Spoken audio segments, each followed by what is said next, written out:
قل إن كنتم تحبون الله فاتبعوني يحببكم الله ويغفر لكم ذنوبكم والله غفور رحيم. السلام عليكم ورحمة الله وبركاته. الحمد لله رب العالمين. اللهم صل على محمد وعلى آل محمد. أما بعد فاتقوا الله عباد الله. സ്നേഹമുള്ള സഹോദരി സഹോദരന്മാരെ, സുഹൃത്തുക്കളെ, പവിത്രമായ ദുൽഖഅദ മാസത്തിലേക്ക് നമ്മൾ പ്രവേശിച്ചിരിക്കുകയാണ്. അള്ളാഹുവിൻ്റെ അടുക്കൽ 12 മാസങ്ങളാണല്ലോ ഹിജറ വർഷത്തിലെ മാസങ്ങളായി നമ്മൾ എണ്ണുന്നത്.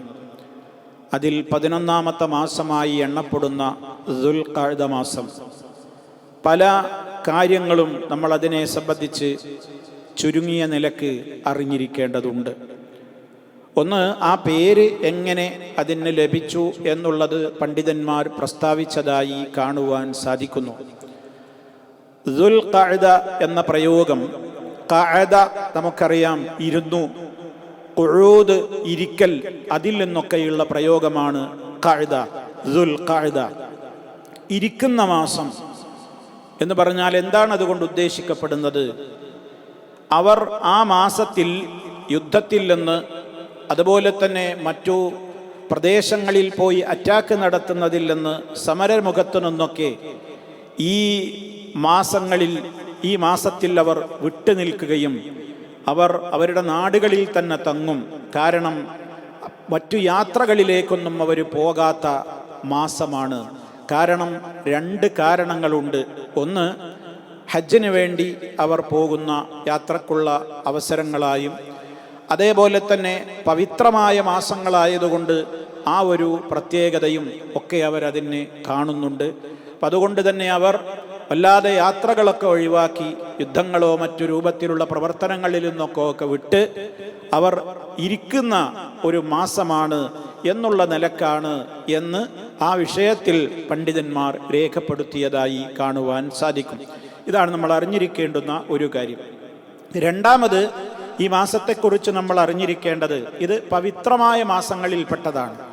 നമുക്കറിയാമല്ലോ, വിശുദ്ധ ഖുർആൻ പറഞ്ഞല്ലോ, ഇന്ന ഇദ്ദത്ത ശുഹൂരി ഇൻദല്ലാഹി 12 ശഹ്റൻ യൗമ ഖലഖസ് സമാവാതി വൽ അർദ്.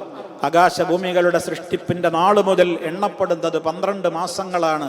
മിൻഹാ അതിൽ അർബഅത്തുൻ ഹുറും, 4 മാസങ്ങൾ പ്രത്യേകം പവിത്രമാക്കപ്പെട്ടവയാണ്. ഫലാ തദ്ലിമൂ ഫീഹിന്ന അൻഫുസകും, ആ മാസങ്ങളിൽ നിങ്ങൾ നിങ്ങളോട് തന്നെ ദ്രോഹങ്ങൾ ചെയ്യരുത്, അക്രമം കാണിക്കരുത് എന്നൊക്കെ വിശുദ്ധ ഖുർആൻ സൂറത്തു തൗബയിലെ 36ാമത്തെ സൂക്തത്തിൽ പറഞ്ഞിട്ടുണ്ടല്ലോ. നമ്മൾ മനസ്സിലാക്കണം, ആ മാസങ്ങൾ, നമ്മൾ 3 മാസങ്ങൾ അത് തുടർച്ചയായിട്ടാണ് വരുന്നത്. ഈ യുദ്ധം നിഷിദ്ധമാക്കപ്പെട്ട, പവിത്രമാക്കപ്പെട്ട മാസങ്ങൾ എന്ന നിലക്ക് അഷ്ഹുറുൽ ഹുറും അറിയപ്പെടുന്നത് 4 മാസങ്ങളാണല്ലോ. അതിൽ 3 തുടർച്ചയായി വരുന്നു. അതിൻ്റെ തുടക്കം ദുൽഖഅദയിലൂടെയാണ്. ഇപ്പോൾ ദുൽഖഅദ കൊണ്ടാണ് അത് തുടങ്ങുന്നത്. പിന്നീട് ദുൽഹിജ്ജ, പിന്നീട് മുഹറം, പിന്നീട് വരുന്നത് റജബ് മാസമാണ്. ഇങ്ങനെ 4 മാസമാണ് പ്രത്യേകം പവിത്രമാക്കപ്പെട്ട മാസമായിട്ടുള്ളത്. അത് അള്ളാഹുവിൻ്റെ അടുക്കൽ അതിന് പ്രത്യേകമായ മഹത്വമുള്ള മാസമാണ്. അതുകൊണ്ട് തന്നെ വിശ്വാസികളായ ആളുകളെ സംബന്ധിച്ചിടത്തോളം ഇമാം ഖത്താദ റഹിമഹുല്ലയെ പോലെയുള്ള പണ്ഡിതന്മാർ രേഖപ്പെടുത്തിയതായി കാണാൻ സാധിക്കും, ഇന്നല്ലുൽമ ഫിൽ അശ്ഹുരിൽ ഹുറുമി, പവിത്രമായ മാസങ്ങളിൽ തെറ്റുകൾ ചെയ്യുക, അക്രമം കാണിക്കുക എന്നുള്ളത് അഅ്ളമു ഖതീഅതൻ വവിസ്റൻ മിനൽ ളുൽമി ഫീമാ സിവാഹാ. മറ്റു മാസങ്ങളിൽ, പവിത്രമായ മാസങ്ങളല്ലാത്ത മാസങ്ങളിലും അക്രമം പാടില്ലല്ലോ, തെറ്റുകൾ ചെയ്യാൻ പാടില്ലല്ലോ. പക്ഷേ ഈ മാസങ്ങളിൽ ചെയ്യുന്ന തെറ്റുകൾക്ക് കുറ്റം കൂടും എന്ന് മനസ്സിലാക്കേണ്ടതുണ്ട്. അതുകൊണ്ട് തന്നെ അല്ലാഹു സുബ്ഹാനഹു വ തആല അവൻ ആദരിച്ച പ്രത്യേക മാസങ്ങളെ വിശ്വാസികളും ആദരിക്കേണ്ടതുണ്ട്. അതുകൊണ്ട് ദുൽഖഅദ മാസത്തെ, ദുൽഹജ്ജ് മാസത്തെ, മുഹറം മാസത്തെ, റജബ് മാസത്തെയൊക്കെ പ്രത്യേകം നമ്മൾ ഏത് നിലക്കാണ് കാണേണ്ടത്? അതിൽ തിന്മകൾ ചെയ്താൽ മറ്റു മാസങ്ങളിൽ തിന്മകൾ ചെയ്യുന്നതിനേക്കാൾ ശിക്ഷയുണ്ടാകും, ഗൗരവമുണ്ടാകും. അതുകൊണ്ട് തന്നെ അതിലെ നന്മകൾക്കും ആ നിലക്കുള്ള പ്രത്യേകമായ പുണ്യങ്ങൾ നമുക്ക് ലഭ്യമായേക്കും എന്നൊക്കെ അത് സംബന്ധമായി നമ്മൾ മനസ്സിലാക്കേണ്ടതുണ്ട്. സഹോദരങ്ങളെ, ആദ്യകാലം മുതൽക്ക് തന്നെ അഥവാ ജാഹിലിയ കാലഘട്ടത്തിലെ അറേബ്യൻ മുശ്രിക്കുകൾ പോലും പവിത്രമായ ഈ മാസങ്ങൾക്ക്, അതുപോലെ തന്നെ പവിത്രതയുള്ള ഹറമു പോലെയുള്ള പവിത്രതയുള്ള സ്ഥലങ്ങൾക്കൊക്കെ അവരും ആദരവ് കൽപ്പിച്ചിരുന്നു എന്നാണ്. അവർ ആ മാസങ്ങളിലോ അതുപോലെ ആ സ്ഥലങ്ങളിലോ വെച്ചൊന്നും അവർ ശത്രുക്കളാണെന്ന് മനസ്സിലായാൽ പോലും അവർ എന്തു ചെയ്യൂല, പേടിപ്പിക്കുകയില്ല. ഒരു ജീവികളെയും ഒന്നിനെയും അവർ ഭയപ്പെടുത്താൻ പോലും തയ്യാറാവില്ല.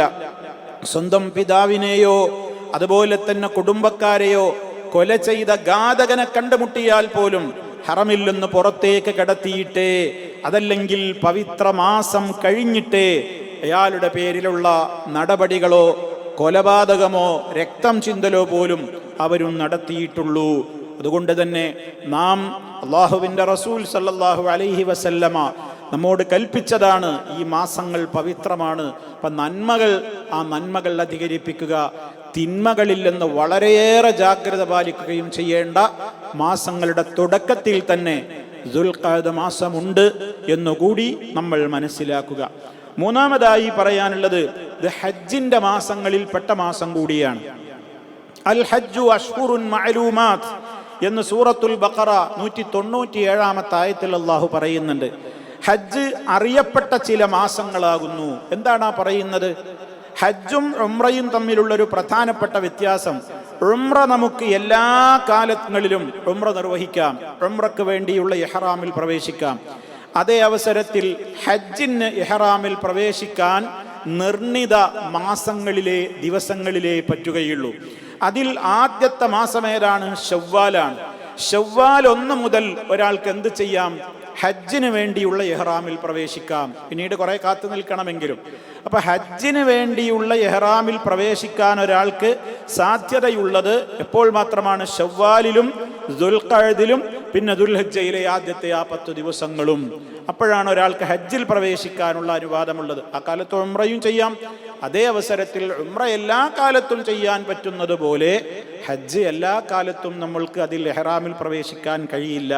അതുകൊണ്ട് തന്നെ ഏതാണ് ഹജ്ജ് മാസങ്ങൾ എന്ന് ചോദിച്ചാൽ ഒരു മുസ്ലിമിന് പറയാനറിയണം, അഷ്ഹുറുൽ ഹജ്ജി, ഹജ്ജിന്റെ മാസങ്ങൾ എന്നറിയപ്പെടുന്ന ഏതൊക്കെയാണ്? ശവ്വാലുൻ വദുൽഖഅദ വഅശ്റുൻ മിൻ ദുൽഹിജ്ജ. ഞാൻ നേരത്തെ പറഞ്ഞതുപോലെ ശവ്വാല്, ദുൽഖഅദ, അതുപോലെ തന്നെ ദുൽഹജ്ജ് മാസത്തിലെ ആദ്യത്തെ 10 ദിനങ്ങൾ. ഇനി നാലാമതായി നമ്മൾ മനസ്സിലാക്കേണ്ട ഒരു പ്രത്യേകത, മഹാനായ നബി സല്ലല്ലാഹു അലൈഹി വസല്ലമയുടെ ജീവിതത്തിൽ നടന്ന 4 ഉംറകളും ദുൽഖഅദ മാസത്തിലാണ് നടന്നിട്ടുള്ളത്. അതിനെ സംബന്ധിച്ച് പണ്ഡിതന്മാർ പല വിധത്തിലുള്ള ചർച്ചകൾ നടത്തിയിട്ടുണ്ട്. നബി സല്ലല്ലാഹു അലൈഹി വസല്ലമയുടെ 4 ഉംറകളും ദുൽഖഅദ മാസത്തിലാക്കിയത് മനഃപൂർവ്വം അതിൻ്റെ ശ്രേഷ്ഠത കൊണ്ടാണോ, അതോ അത് യാദൃച്ഛികമായി ആക്കിയതാണോ ആയതാണോ, അതല്ലെങ്കിൽ മറ്റേതെങ്കിലും കാരണത്താലാണോ ദുൽഖഅദയിൽ അങ്ങനെ ചെയ്യാൻ പ്രവാചകൻ സല്ലല്ലാഹു അലൈഹി വസല്ലമ തീരുമാനിച്ചത് എന്നതൊക്കെ പണ്ഡിത ലോകത്ത് ചർച്ചയും തർക്കങ്ങളുമൊക്കെയുണ്ട്. ഒരു കാര്യം വ്യക്തമാണ്, റമദാനിൽ ഉംറ ചെയ്യുന്നൊരു പ്രാധാന്യം മറ്റൊരു കാലത്ത് ഉംറ ചെയ്യുന്നതിനില്ല. കാരണം നബി സല്ലല്ലാഹു അലൈഹി വസല്ലം പറഞ്ഞു, നിങ്ങൾ റമദാനിൽ ഉംറ ചെയ്തോളൂ, കാരണം ഉംറത്തുൻ ഫീ റമദാന തഅദിലു ഹജ്ജത്തൻ മഈ. റമദാനിലെ ഒരു ഉംറ എൻ്റെ കൂടെ ഒരു ഹജ്ജ് ചെയ്തതിനോട് കിടപിടിക്കും, തുല്യമാണെന്ന് നബി സല്ലല്ലാഹു അലൈഹി വസല്ലം പറഞ്ഞു. ആ പ്രാധാന്യം ഇല്ല. എന്നാൽ ആ പ്രാധാന്യം ഇല്ലെങ്കിലും മഹാനായ നബി സല്ലല്ലാഹു അലൈഹി വസല്ലമ ഒരു കർമ്മത്തിന് വേണ്ടി ഒരേ മാസത്തെ തന്നെ തിരഞ്ഞെടുക്കുമ്പോൾ അതിലെന്തോ ഒരു പ്രത്യേകതയുണ്ടല്ലോ എന്ന് അഭിപ്രായപ്പെട്ടിട്ടുള്ള പണ്ഡിതന്മാർ ദുൽഖഅദിൽ റമദാൻ കഴിഞ്ഞാൽ പിന്നെ ഉംറക്ക് പ്രത്യേകമായ ഒരു മഹത്വമുള്ള മാസമായി ഈ ദുൽഖഅദ് മാസത്തെ അവർ എണ്ണുന്നുണ്ട്. പണ്ഡിത ലോകത്ത് പണ്ഡിതന്മാർക്കിടയിൽ അങ്ങനെ അഭിപ്രായം പറഞ്ഞ പല പണ്ഡിതന്മാരെയും നമുക്ക് കാണുവാൻ സാധിക്കും. അതോടൊപ്പം തന്നെ അവർ മറ്റൊരു കാര്യം കൂടി പറഞ്ഞു. നബി സല്ലല്ലാഹു അലൈഹി വസല്ലം ദുൽഖഅദയിൽ ഇങ്ങനെ തന്നെ ഒരു ശ്രദ്ധയോടെ ഉംറ ചെയ്യാൻ എന്താണ് കാരണം? അവർ പറഞ്ഞ ഒരു കാരണം, അറേബ്യൻ മുശ്രിക്കുകൾ ദുൽഖഅദ മാസത്തിൽ ഉംറ ചെയ്യുന്നത് ഏറ്റവും കടുത്ത തെറ്റായിട്ടാണ് അത്രേ വിശ്വസിച്ചിരുന്നത്. ദുൽഖഅദ മാസത്തിൽ ആരെങ്കിലും ഉംറ ചെയ്യുന്നുവെങ്കിൽ അത് മിൻ അഫ്ജരിൽ ഫുജൂരി, തോന്നിവാസങ്ങളിൽ വെച്ച് ഏറ്റവും വലിയ തോന്നിവാസാണ് എന്നായിരുന്നു അവരുടെ വിശ്വാസം. ആ ജാഹിലിയ വിശ്വാസത്തെ തകർത്ത് കളയാൻ വേണ്ടി നബി സല്ലല്ലാഹു അലൈഹി വസല്ലമയുടെ ജീവിതത്തിൽ ചെയ്ത 4 ഉംറയും ദുൽഖഅദിലേക്ക് ആക്കി, ദുൽഖഅദിലായി എന്നൊക്കെ ആ വിഷയത്തിൽ പണ്ഡിതന്മാർ രേഖപ്പെടുത്തിയിട്ടുണ്ട്. അപ്പോ ദുൽഖഅദയിലാണ് നബി സല്ലല്ലാഹു അലൈഹി വസല്ലമിന്റെ ഉംറകളൊക്കെ ഉണ്ടായത്. ഏതായാലും 4 ഉംറകളും നടന്നത് ദുൽഖഅദ മാസത്തിലാണ് എന്നതും ഈ ദുൽഖഅദ മാസത്തിൽ നമ്മൾ ഓർക്കേണ്ടുന്ന ഒരു സംഭവമാണ്. അതേപോലെ നബി സല്ലല്ലാഹു അലൈഹി വസല്ലമ മഹദിയായ നമ്മുടെ ഉമ്മ സൈനബ ബിൻത് ജഹ്ഷ് റളിയല്ലാഹു അൻഹയെ വിവാഹം കഴിച്ചത് ഒരു ദുൽഖഅദ മാസത്തിലായിരുന്നു എന്നും, കാരണം അതൊരു ചരിത്രത്തിൽ പ്രത്യേകം അറിയപ്പെടുന്ന വിവാഹമാണല്ലോ.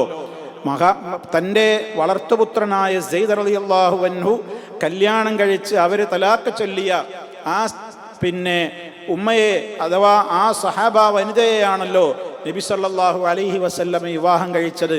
ആ വിവാഹം അത് എല്ലാവരുടെ വിവാഹവും ഭൂമിയിൽ വെച്ചാണ് നടന്നത്. എൻ്റെ വിവാഹം 7 ആകാശങ്ങൾക്കും മുകളിൽ നിന്ന് എൻ്റെ റബ്ബാണ് നടത്തിയത് എന്നൊക്കെ ഉമ്മയായ സൈനബ റളിയല്ലാഹു തആല അൻഹ പലപ്പോഴും അഭിമാനത്തോടെ പറയാറുണ്ടായിരുന്നു. അപ്പം അത്രയും ചർച്ച ചെയ്യപ്പെട്ട ആ ഒരു വിവാഹം നടന്നത് ദുൽഖഅദയിലായിരുന്നു എന്ന് മനസ്സിലാക്കുവാൻ സാധിക്കും.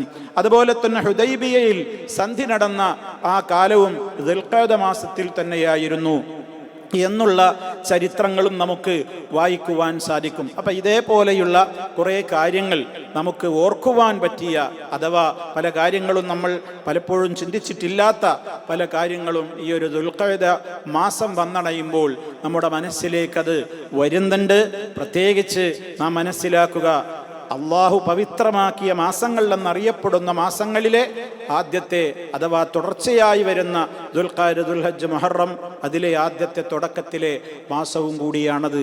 നന്മകൾ നമ്മുടെ ജീവിതത്തിൻ്റെ ഭാഗമാക്കുവാനും തിന്മകളിൽ നിന്ന് ഏത് കാലഘട്ടത്തിലും വിട്ടു നിൽക്കുവാനും പ്രത്യേകിച്ച് പവിത്രമാക്കിയ മാസങ്ങളോടുള്ള പ്രത്യേകമായ പവിത്രത നമ്മളും കൽപ്പിക്കണം. അത് അള്ളാഹു ഏതെങ്കിലും ഒന്നിനെ പ്രത്യേകമായി അവൻ്റെ ചിഹ്നമായി അവൻ ബഹുമാനിച്ചവയെ നാമും ബഹുമാനിക്കൽ നമ്മുടെ ഹൃദയത്തിലെ തഖ്വയുടെ ഭക്തിയുടെ ലക്ഷണമാണെന്ന് നമ്മൾ മനസ്സിലാക്കുക. അല്ലാഹു സുബ്ഹാനഹു വ തആല അവന് ഇഷ്ടമുള്ള കാര്യങ്ങൾ മാത്രം പ്രവർത്തിക്കുവാനും അവന് വെറുപ്പുള്ള, അവൻ വിരോധിച്ചിട്ടുള്ള കാര്യങ്ങളിൽ നിന്ന് വിട്ടുനിൽക്കുവാനുമുള്ള തൗഫീഖ് നമുക്കെല്ലാവർക്കും പ്രദാനം ചെയ്യുമാറാകട്ടെ. വൽഹംദുലില്ലാഹി റബ്ബിൽ ആലമീൻ. വസ്സലാമു അലൈക്കും വറഹ്മത്തുള്ളാഹി വബറകാതുഹു.